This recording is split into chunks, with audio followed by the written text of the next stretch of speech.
Welcome everybody to another edition of WCW 2004 here in TEW 2020. But before we get to the actual show, I have a little announcement to make. So, as you can see here, what I'm going to do is I'm going to start a Patreon. And again, I want to make this clear right from the start.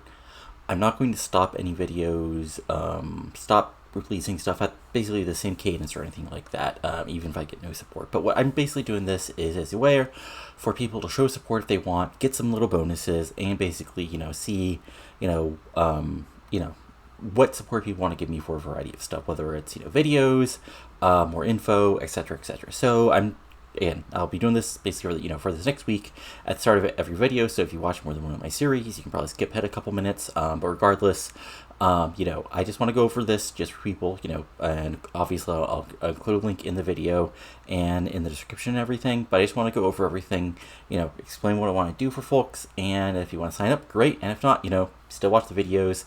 Still come out basically the same cadence and everything else. So, just go over things. First level is Hot Dog and Handshake, $1 per month. Basically you get a listed description of every YouTube video, and you'll get my sincere thanks and support for helping me on this little endeavor. And again, this is not per video. This is per month, because per video stuff, obviously I'm putting out way too many videos for that, or I'd have to charge people 25 cents per video. But regardless, at $5 a level, we've got One of the Boys. So that's you get my sincere thanks for the support. You get the videos before they go live on the YouTubes. So when I actually post them, and again, as I've said before, that could be basically a day before, or that could be 3 or 4 days before. You're not going to see stuff a week before, because I don't simply do things that much in advance. And also, there'll be no graphics. There'll be graphics as for what's on the video, but you won't see any of the little posters I make for any of the thumbnails, because those I actually do the day or the day before. But you will be able to see the videos and see them named and everything beforehand. And obviously, also you'll be able to be part of the booking team via Patreon voting. So, people are bringing from developmental territories, signings, possible random matches for Nitros, or Saturday nights, or fusions, depending on, basically, tag team names, stable IDs, etc., etc. I'll put them up for people to vote on via Patreon. Obviously, the really big stuff for the whole storylines, I'll be still doing on my own, because this is still my channel. But, you'll be put your own ideas. And also, I'll be posting basically the game databases for all my series every 3 in-game months. So basically, obviously it'll basically start at the beginning of each month for each of these series. But, basically, start of May, start of May for the WCW series. I think it's also start of May for the 1994 series, ironically, and a couple others. But basically, and then, you can continue on, play other companies in the game, etc., and just go from there. And next level support is the $7.50 per month level. And the reason I'm doing this is because the initial thing as part of this is something I don't think is going honestly is maybe not quite worth a jump to $10 a month, but it's worth an extra $2.50 a month. So all the stuff before, and also I'll be posting booking sheets, random writing, other random fun stuff, basically. And this will be part of basically part of the free preview that you'll see when you go onto the page. Is I'll be posting basically quote unquote what would the observer in this version of reality look like. I'll be posting sort of my random booking sheets, so my random booking plans, with some spoilers, or without all spoilers, for my series. Random thoughts, just stuff like that.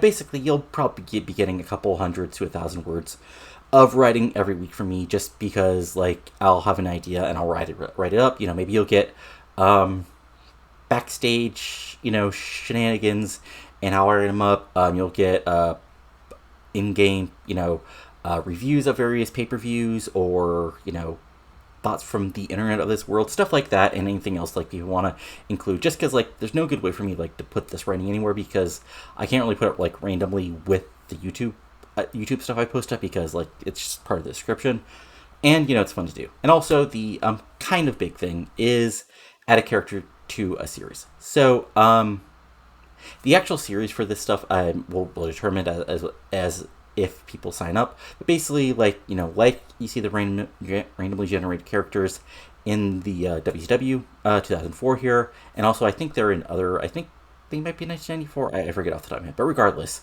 like the idea is I'll add them to the game world, with basic limitations. And I'll, check in on them, maybe not weekly because if we start them out with not a lot of popularity, they might not do that much. But, basically leave them out on the indies or sign them as a dev territory and see how they react to the world. Obviously, just for some version of realism, like I'm not going to allow you to take over like a real wrestler or anything like that. But like there's lots of extra face picks in the various databases that you can use, as a lot. And again, the specific series we'll use for that we'll determine as we go along. But again, that's $7.50. So again, the $10 level is everything else except also you get the access to the game database every month. So May, June, July. Just if people want it, I'll put it out there because honestly, it's it's a little bit of work to make everything, but it's also something I think people will have access to. And here's the sort of big thing: is if you're at the $10 level and you stay at that level for 6 months, like it's not be 6 months in a row, but like 6 months. But obviously, if you don't do it first, if you do it every other month, like obviously it won't happen for a year. But you get to do a pilot series of 4 to 6 episodes that'll run to see if I enjoy it and if the wider YouTube audience enjoys it. So want a random 1985 series, want a 2005 TNA series. As long as you can like find me as long as you can point me to a database for it, and it's I can work on TEW 2020. I'll try at least for a little bit. If you've been at the $10 level for 6 months, and hey, if it's really popular, I might just continue doing. Okay, and here's the big thing: $25 per month. Obviously, everything else, and also if you sign up for $2, if you sign up for that for 2 months, you get you also get a pilot series, and obviously this is 50 over 2 months, 60 versus 6 months because give it all to me in 2 months stretch, and obviously I'm a-okay with that.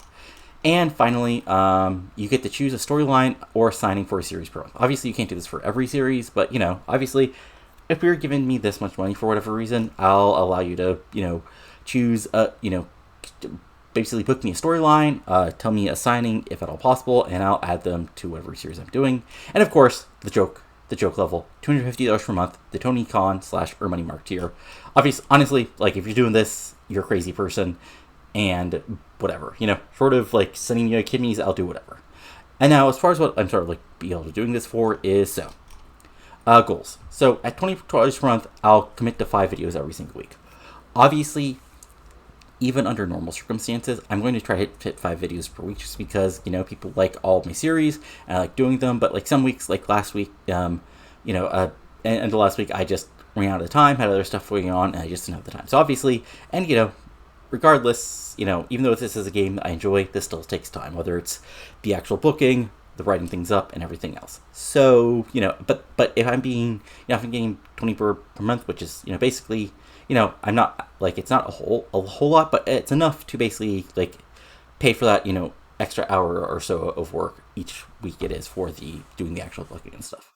So after that, $40 per month, I'll add a new video series decided by the Patreons. So at $40 per month, again, that's another $20, and that'll again be enough to like basically do 6 videos per week.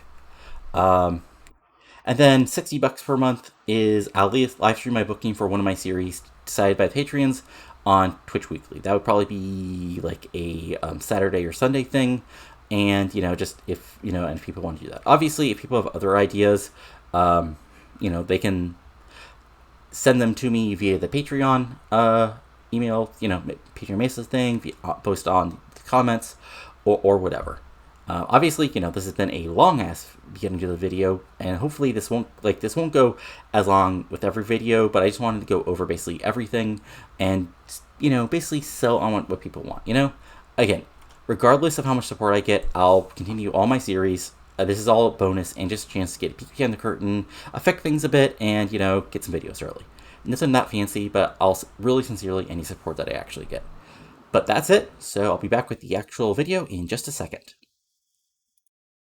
Alright, now that you just got through all my shilling, it's time for the actual show as we've got Nitro live from the beautiful Portland Memorial Coliseum in Portland, Oregon. We got 12,000 people, and we start with our pre-show match where Yang defeated Blitz, Johnny Devine, Tank Tolan, and Chance Prophet. and Sabu up from developmental for about half those people in 1452 when Yang pinned Chance Profit with a Michinoku Driver 2. This gets a 47 overall. This was just a basically test to see how my Dev Territory guys are doing out of the safe environs of the Southeast where there are, stars in the Dev Territory. And the answer is, not the best. But, I mean, that's what I sort of expected. But still, not terrible. Yang gets the win because he's one of my, actual undercard guys who needs a win. But, everybody did, not terrible. This is about what I expected. I thought maybe a 50, but not the end of the world or anything. Anyway, now on to the actual show. So we start out with Booker coming out. He's oh, and I forgot to mention Charmel. That's unfortunate. And I also had Kidman not off screen. Wow, I did a great job of booking. Okay, well, anyway, Booker comes out with the world title, and, he basically says, he's unhappy about, Jeff Hardy walking in that title shot, just win one match, and getting a chance at me, the world champion, when I'm not even sure that he deserves it, sucker. Bischoff comes out and basically says, look, I understand you don't have to be happy about it, Booker, okay, but Hardy earned that title shot right in the middle of the ring, 1, 2, 3, getting the pin in that triple threat match at Sacrifice. You'd have to like it, but he's your opponent at Sacrifice, at Slamboree, and you have to finally win the world title. Oh, he earned it, you say. Bischoff, did he earn it like he earned his worst match in here at WCW, winning the US title just by showing up when I had to fight and crawl for years to get up that far? And Bischoff's like, yes, he earned it. He beat a guy. You just saw it, I get it. You're upset, but you're the world champion, but you don't get everything you want just because you're the world champion. But Booker, you're defending that title at Slamboree against Jeff Hardy. But it'll make you happy, and because it'll draw some ratings, he can fight in a bit of a rematch from Sacrifice Billy Kidman tonight. And Booker says, yeah, it doesn't matter, sucker, because at Slamboree, his ass is going to be exposed. Can you dig that? And that gets a 94, and sort of, honestly, Hardy's not the best promo guy, so this sort of sets things up without actually having to do an 8-minute promo with Hardy involved. But, Booker, gets to, be sort of conceded, and we set up a big match for later tonight. And this gets a 94, because these guys are really good. Did I actually set up the Slamboree title match yet? Yes, I did. Okay, I was very confused for a moment. Then we also set up that actually that's not the main event tonight. The main event tonight is set up for Chuck Palumbo versus Jeff Jarrett. A bit of a, throwdown from the initial Palumbo and O'Hare versus Horseman feud from way back in 2002. And now, Palumbo and Jarrett both rising stars here in WCW, and that gets a 74. And then we have a backstage promo where the chosen few are with, are backstage. And, Jarrett, congratulates Jindrak for, going in there and proving why he got him back by winning the television title. But then, he turns the camera, that's the word, he says, that was just the beginning. For months upon months, Palumbo, you and your buddy have tried to take on the Horsemen and you failed. But that's ancient history now. Because we're even better than Horsemen. We're the chosen few of this sport. And tonight will just be another night when I make you pay to prove that we are the chosen few of professional wrestling. And slap nuts, you're just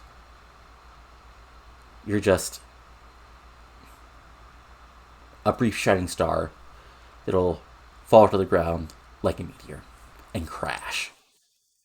78, decent promo. Gordy and Jindrak basically mug in the background and then move forward to an actual match where Alex Wright and Chavo Guerrero officially make their debut as a tag team here on Nitro, defeating the Roman Legionnaires of Swinger and Romeo in 6:33 when Chavo Guerrero pins Swinger Pomponius with, it doesn't say anything, but let's just say the Tornado DDT. This gets a 59, Chavo gets a 76, Wright gets a 78, Swinger gets a 39, Romeo gets a 42. Big win for Wright and Chavo as a team up, as the announcers put over, they, have been teaming a lot on various live events throughout the country and decided, they wanted to team up together here on live on Nitro. And then Wright and Chavo celebrate, which gets a 65. Oops. Then we have Gail Kim backstage in Eric Bischoff's office, and Gail Kim saying she deserves a title shot against Nikita Colt, and Bischoff says, yes, you're a former women's champion, you're a great wrestler, but let's be honest, you haven't got a big win in a while. So here's the thing: beat your former teammate Lexi James tonight later on, and I can sell you the board on you getting a match. And Gail Kim fires back, yes. I haven't gotten big wins in a while because other wrestlers have not wanted to face me in the ring. So tonight I'll prove I'm the blue chip stock in this division. I'll beat Lexi, and after I beat Lexi, I'll take a called out at Slamboree and prove that I'm the greatest women's wrestler on the planet today. Bischoff's like, fine, go prove it. So this gets to 60, and as Gail Kim walks out, in walks Rey Mysterio Jr. and Tajiri. And, Ray is like, look, I'm moving on because I have to heal up. But Tajiri got the big one last week in the 6-man, so he deserves that title shot against Sharp to get the first shot to get that title off his back. Tajiri simply nods and makes the title motions. Bischoff's like, look, I just told Gail Kim I just can give her a title shot, but same deal. I'll have an opponent for him next week, fight him, and you can get that title shot. And Ray Jr.'s like, who's going to be faced? And Bischoff's like, Cheers will have to find out next week with the rest of everybody watching on Nitro, okay?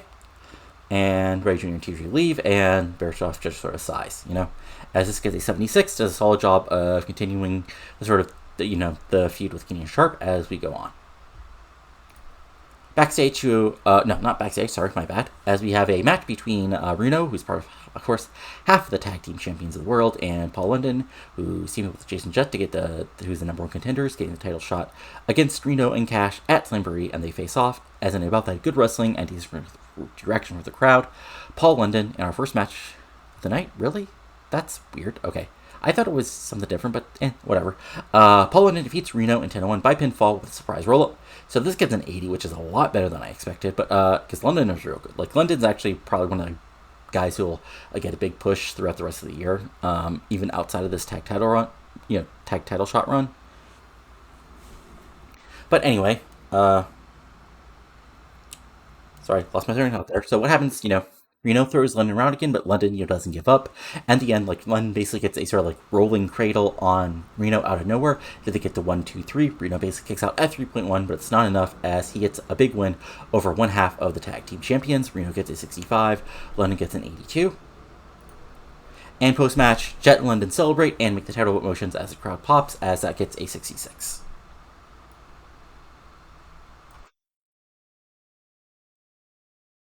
Then we go backstage as Warish is with O'Hara and Palumbo.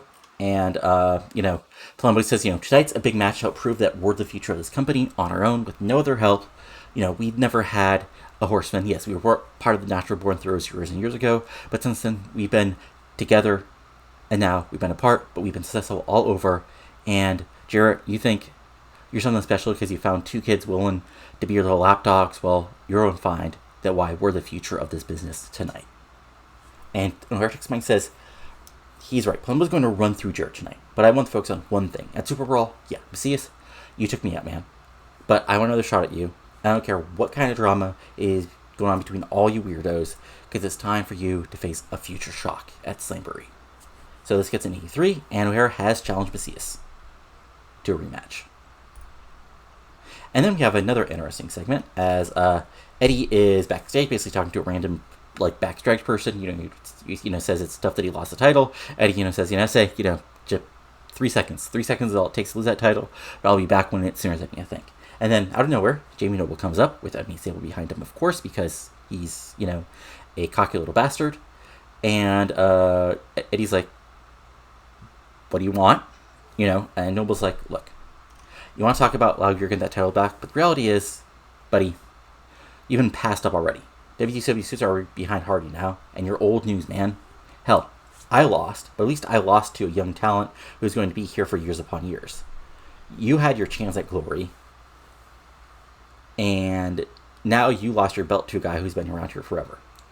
It's over, Eddie. Well, you can go back to team up with your nephew or fighting, whoever, but you're not going to be world champion again. I'm going to be world champion in the future. You sure as hell aren't. And he just sort of looks at him like, what the hell are you doing? And he says, Holmes, who the hell do you think you're talking to? You think I just got a few good matches with talent like Liger and Styles that people really think you're nothing more than Jamie-san, the former member of the Young Dragons, just because you got a big Hulk behind you? Well, here's what I think, Essay. Chavo? Yes, you're right. My nephew Chavo and I will take on you and your big monster of a backup, and I can show you just how washed I am, man. Noble's like, fine. I'll expose you for the left by the old man you already. And then they walk off together as crowd pops as this gets a 79. And yeah, this is just a setup, because, Eddie needs a feud for obviously not having the world title anymore, and I need him for a reason not to basically be chasing after Booker immediately, so here we go. And this gets a 79, which is good because Eddie's real good, Noble's solid, and there you go. And then we have sort of our big segment of the night, and yeah, if you don't notice this, lots of talking because lots of angles have to be put forward. But yeah, we go forward as Shane Helms comes out with Gigantes, not with the rest of his Helms legacy, which I'll explain to in a moment. But crowd of course is very, very not liking Shane Helms, and he says, I know, you're all happy that your superstar has arrived. And look, even though my boys have run into a little trouble, they'll be fine. But I'm not here to talk about them, because they're the tag champions. They're great. They're the future of this business, just like I am. But no, I'm here to talk about legends. You see, nobody's seen Old Man Flair since I super kicked his teeth in at Sacrifice. But legendary status is more than just a bunch of old fossils close to a social media check talking about the good old days. It's about people who have changed this business. And one man who has done that, whether I like him or not, came from the barbed wire city. So it's only fair that just because he isn't close to retirement age, that I don't kill his legend as well, as I rise up to become the greatest WCW champion of all time, just like I was the greatest United States champion of all time. So Rob Van Dam, come down here and get your medicine and face somebody who doesn't need a bunch of chairs and tables to be a top tier athlete. Cue our ripoff of Walk, and out comes Rob Van Dam, and Van Dam's like, again, look, dude, yeah, I did a whole lot of stuff in Philly, but I came to World Championship Wrestling to prove myself on the world's largest stage, man. And I've done so, bro. But if you want to kill the Legend of Extreme, you can try. But you'll fail just like everybody else had. Because I'll kick your ass happily. I'll take out that tall drink of water over there. That tall son of a bitch over there. Because I'm Rob Van Dam. There's a stare down as a crowd pop for that. As this gets a 94. And eventually on the weekend shows, we get officially announced that it's going to be at Slamboree, Rob Van Dam versus Shane Helms. Honestly, not every match has to be set up with an attack. Sometimes things can be set up with callouts. So we'll pre-book that. And yeah, I think that's officially it. Yeah, because we haven't set up anything else officially. Okay. And really good promo. Holmes is real good. RVD is real good. And yeah, good stuff. And then we go backstage for something that's not quite as good, as Elix Skipper is backstage with AJ Styles and Eric Paris.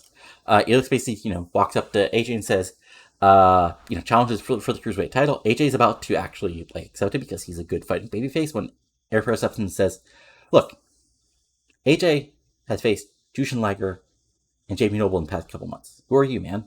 You're good talent, but you haven't beat anybody. But here's the thing.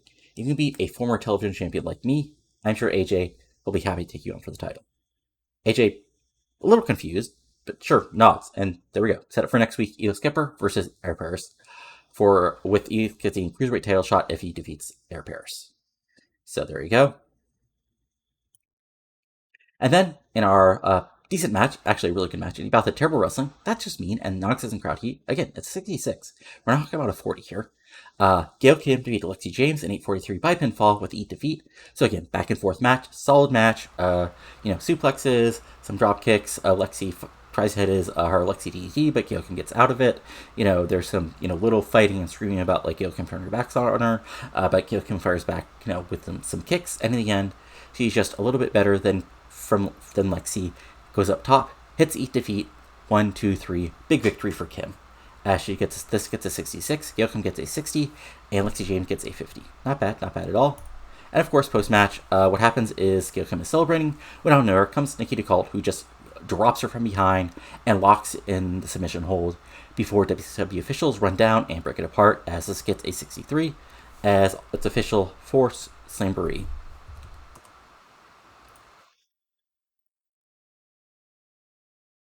Nikita Colt, Gail Kim, Women's World Title. Good stuff.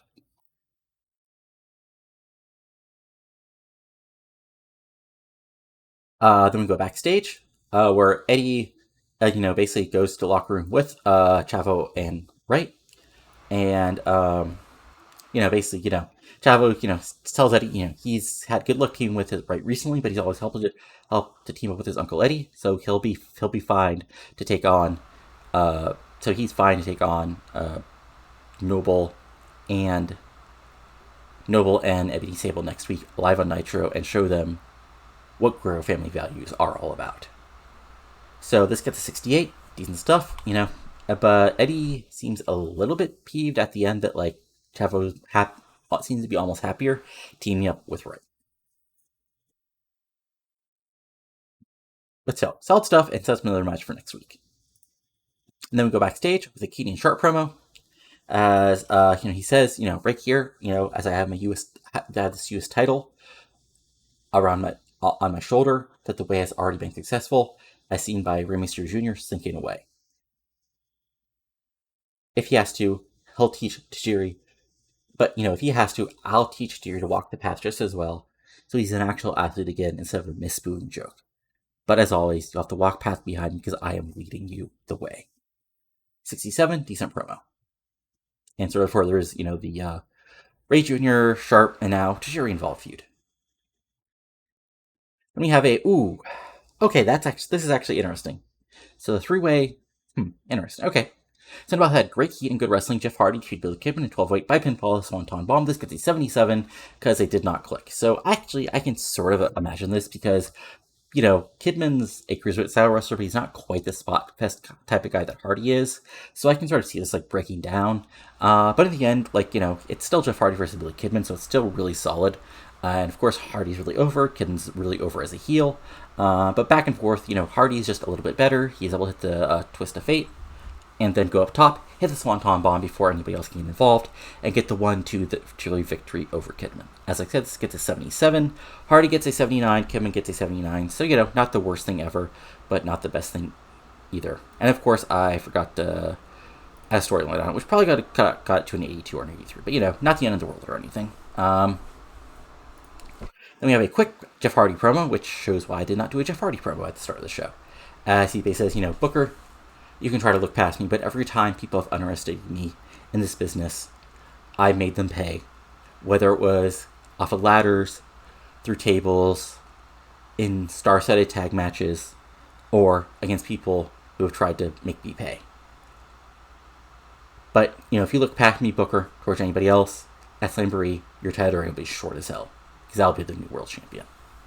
72, yeah, not the worst promo, but still, it's not the best promo either, because, well, it's Jeff Hardy. What can you do here? But then, before we actually have the big main event tonight, we have a quick Angel Fox promo, as she says, I'm acting the way I am, because I'm the true star of the women's division. Look at the ratings, the website hits, and who magazines want for photo shoots. Even when you were champion, Celine, it wasn't you, so you should expect your place in the pecking order. And honestly, I'm glad that I no longer have to appease these disgusting, sad, slobbering fans anymore. And I can show that I am the true, beautiful person in the women's division. 53, decent promo, and yeah. We're changing her gimmick, which gets, okay, that sucks. Unfortunate, but what can you do?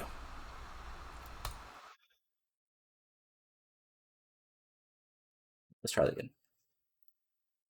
Now it's main event, which gets an 85. Okay, I mean, not our best, but not our best main event, but not terrible main event either. Anyway, in words are hard. Fantastic heat and great wrestling. Check Palumbo drew with Jeff Jarrett in 1519 following a double DQ. So basically what happens here is everybody who hates the other gets involved. So Canyon actually goes after Jarrett, Mesias and Morningstar come in and attack Palumbo. That makes O'Hare come out, and eventually everything just breaks down and the ref calls for the bell as a double DQ. And yeah, so Palumbo gets an 82, Jarrett gets an 86. Hudson we get the announcing desk, but so really and again, for these guys who are probably honestly what Jarrett's our 5th or 6th down the picking on the heel order, Palumbo's probably same place. I mean, this is a really good match considering this was just sort of randomly thrown together. And of course, post-match, we have a wild-ass brawl, which gets a 85 as well, and everybody's just fighting. Jarrett, Canyon, Mesias, Morningstar, O'Hare, Palumbo, Vampiro, and Ray Gordy. As in the end, Vampiro just comes down and starts diving and attacking both members of Deadpool, and again, O'Hare and Palumbo are confused. They're getting help from the guy who they war with for months. As the show off the air, as the announcers really put over all this madness. As this gets an 85. And of course, as we move forward, let's go to actually finish the show, which gets an 88. Okay, so not quite the 90s we're getting a couple weeks ago, or even last week, but still, not bad at all. And of course, it's the beginning of the month, so Raw, WWE just had their big pay-per-view of the month, Backlash, so I'll go over those results in just a second, once we get any mail. And once this really continues to load up. Wow, this is taking forever. How long it takes to load stuff up once this stuff continues to process. Okay, there we go. Okay, so, okay, no big news. But yeah, okay, so I'll just go over like stuff involving the actual company here so that people who don't care about all the random stuff going on in the world can move on. But anyway, so first merch-wise, so yeah, last month, Goldberg made us $8 million. Kane was number 2 at 1.3. RV was 800,000. Eddie was at 685,000. So you can sort of see the difference. And I always like going to see who's like last on the list. Last on the list was Bobby Heenan with $336. Monty Brown's at 1,000. Okay, so yeah, various guys. But yeah, interesting. Who's the top heel on the list? I guess Mesias. So like scary. Okay, I mean that again. Sometimes this game, even if by accident, makes sense. As like Mesias would have like a sort of a backing. Anyway. So I'm now to go over WE. So first they had Backlash. So let's go over Backlash real quick. So go over. Let's see here. Terry defeated Elizabeth Love, which is Lizzie Valentine, in a 58. Jackie Gay defeated Ivory and Jerry Slice in a 59. Hardcore Holly defeated Grandmaster Sexy and Crash Holly to retain the European title in a 63. Kevin Nash defeated Viscera in what was not a 75. Like, let's be honest, that was not a 75. We had Tea Time, which is Regal, Hall, and Richards, defeating The Pack, which is Raven, Matt Hardy, and K-Quick in 84. Okay. We had Bump and Grind, which is Rikishi and Val Venus defeating Dudley Boys and the Radicals in a cage match to retain the tag titles in an 80. We had Chris Benoit defeating Jerry Lynn in a random 76. We had an Edge interview. We had Molly Holly defeating Trish Stratus in a 90 to retain the Women's World title. Or the WWE Women's title. We had Randy Orton defeating Billy Gunn in 84 to retain the IC title. We had Kurt Angle defeating DDP Pat Hewitt in 93. And a random tag match in 100 that got 100. Shawn Michaels and The Undertaker defeated Triple H and Chris Jericho by DQ in 100. And in the main event, remember how I said it'd be really dumb if the AI just took the title off of Lesnar after I just had him beat Austin? Well, Big Show defeating Brock Lesnar in a tables match for the world title in a 98. So, one thing I do find interesting is, again, this is probably by accident because I know the AI doesn't book this well, but it did accidentally take the title off of Lesnar without him actually getting pinned. So that's actually quite interesting. But yeah, Big Show is your new world champion for the second time. And Raw, so Raw had Trish Stratus and Cherry Slice defeating Ivory and Selena Majors. At DDP and Bump and Grind defeated Grandmaster Sexy, K-Quick, and Raven. We had Kevin Nash defeating Perry Saturn. We had Kurt Angle and Wing of Squash. Brock Lesnar defeating Will Regal by DQ in a 99. And Michaels and The Undertaker defeated Benoit and Jericho in a dog collar match in 99. So not the worst show, not the best show either for them, as that got them a 87. So we actually had a slightly better Raw than them. Let's see here. What else? What I want to show you guys? I always forget what actually happened. So news. Let's see here. Yeah. Okay. So shows. What did you guys last see?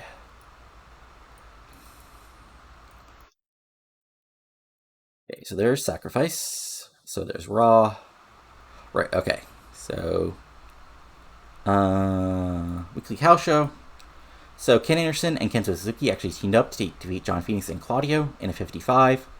Rain Band and Sonny Siaki lost. Kay Graves, who is randomly generated workers, and Shane Ballard, Rick Michaels defeated Wrathchild and Rage Inc. We had M.I. Smooth defeat Shannon Ballard. Keith Walker retained the North American title. Tank Collin defeated Lazarus by DQ in a 61.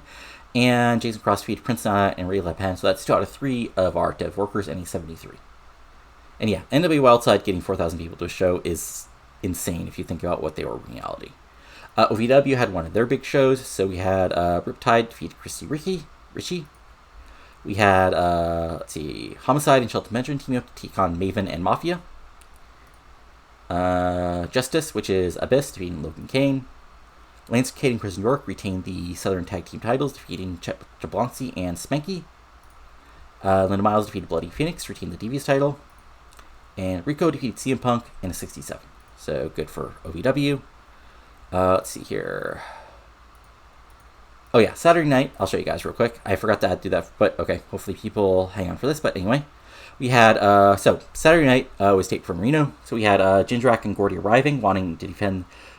Gordy Kindrak wants to defend his TV title. Fit Finlay showed up to set up that match later in the night. But we had Eric Paris, Chavo, and Alex Wright defeating a bunch of jobbers in 46. We had Ebony Sable winning a squash. We had Lexi James defeated Looney Lane. And we had Miss Jones trying to talk to Miller and getting nothing. And then we had Mark Jindrak defeat Fit Finlay in a 58 to retain the title. And in the other Saturday night taping, we had Jindrak and Gordy still winning a challenge and Yang and Blitz showing up. And then they defeating Yang and Blitzkrieg in a 61. We had Ernest Miller offering Miss Jones a chance next week. We had Alex Wright and Chavo winning a squash in a 52. And the interesting about this one is Ryan Drago and Vinny Sahara, who are true like West Coast indie guys of the time period, actually had really good chemistry. So I signed up Ryan Drago, but then Vinny Massaro is a freelance worker, so he didn't want to sign for too long. So unfortunately, I might let go of Drago because there's no point signing him because there's no chemistry. We had Gail Kim defeating Looney Lane, who was our women's jobber for the show, and we had Tajiri defeating Sean Sajak in a 62. So fun times. Let's see here. We had AWQ had their weekly show, which got 1,000 people, or 1,200 people. Tracy Brooks defeating Madison Sinclair in a 34. We had Ariel defeating Allison Danger, so that's interesting. We had Miss Molly defeating Becky Bayless. We had Elijah Taki defeating Vanessa Harding. And we had Roni Jonah and the Social Scene defeating Natty Neidhart, Cheerleader Melissa, and Beth Phoenix in a 52. And then main event with Cena Busick and Buddy Maxson, the Future Reign, defeated Annie Authority, which is Desire and Lacey, in a 55. And then just to follow that up real quick, AWQ then had their monthly big show, which was highlighted by Arrow defeating Allison Danger in 52 again. Natty Neidhart and Tracy Brooks teaming up to defeat Miss Molly and Cindy Rogers in a 42. Becky Bayless and Team Agony, which is Beth Phoenix and Sheila Melissa, name will have to change, defeated Madison Claire and Counterpunch, which is Roni Jonah and Vanessa Harding in a 47. We had Kim Nielsen, Desire, defeating Buddy Maxson in a 50, which is not great. And then we also had Social Scene, which is Annie Social and Nikki Rocks, defeating Lacey and Melise Hosaka, which is an interesting team, in a 53 to retain the tag team titles. So, not bad show for them. Anyway, going back to the actual other shows, we had Wildside TV, where not much happened, honestly. Claudio got on TV, but he jobbed Tank Helen by DQ. And, yeah, Travis Tomo had a match, so there you go. OVW had their weekly loop, and let's see, anything of interest. Bull Buchanan defeated Eric Angle, so there we go. CM Punk and Homicide teamed up, defeated Justice and High Zane. And Rico defeated Shelton in a 67. HW had a weekly show, and again, CM Punk was not on it, which is hilarious to me. Not CM Punk, but John Cena was not on it, and I think that's about it. Oh, yeah, OVW had their other weekly show, which, yeah, Justin Maven defeated Homicide and Spanky, and yeah, that's about it. And Backlash happened, and yeah, Big Japan had a big show highlighted by Ogawa defeated Hanma, and Ray Suzuki defeated Mitsuru Akinaga in a 77 match that probably would have ruled in real life. But yeah, that's it for now. So again, long video as always. Storylines are decently hot. Still our world title storyline. Let's see, where is it? It's still really hot because it's Booker. Everything else, only thing I really want to heat up is the this, which I basically just started because I needed to basically redo things. It used to be a whole other feud, but I just basically redid it for the Gail Kim Nikita Colt feud. And everything else, though, is really solid. So that'll be good. But yeah, that's it for now. So again, if you enjoyed this, go ahead and give it a like. Comment below on what you're liking and not liking. And of course, subscribe to our channel for lots of TEW 2020 content. Which includes this series, my MLW 2006 series, which is heading toward our first big show on Univision, my WWE 2013 series, which is now exiting Backlash, exiting Payback, and heading towards Money in the Bank, and my WCW 1994 series, now heading towards Slamboree. But that's it for now. And again, sign up for the Patreon if you want. And I'll happily, be happy about any support I get. But that's for now. So talk to you later, and have a good one. Adios.